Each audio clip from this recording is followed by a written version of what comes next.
અંકલેશ્વર સ્થિત નિરાંતનગર સોસાયટીના સોલંકી પરિવાર દ્વારા ઇકો ફ્રેન્ડલી ગણેશજીની પ્રતિમાની સ્થાપના કરાઈ। ભાદરવા સુદ ચોથના દિવસે સમગ્ર ભારત દેશમાં ગણેશજી મૂર્તિની સ્થાપના કરી તહેવારની ઉજવણી કરવામાં આવે છે।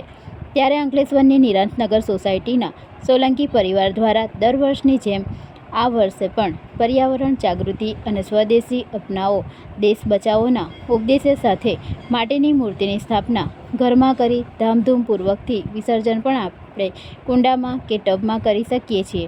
ઉપરાંત તે મૂર્તિ સંપૂર્ણપણે ઓગળીને નેચરલ કુદરતી ખાતર બની જાય છે, જે વૃક્ષો છોડ માટે ઘણું ઉપયોગી છે અને આજના આ યુગમાં પ્લાસ્ટર ઓફ પેરિસ તથા અન્ય ચીજવસ્તુમાંથી બનાવેલી મૂર્તિઓ પર્યાવરણ માટે હાનિકારક છે।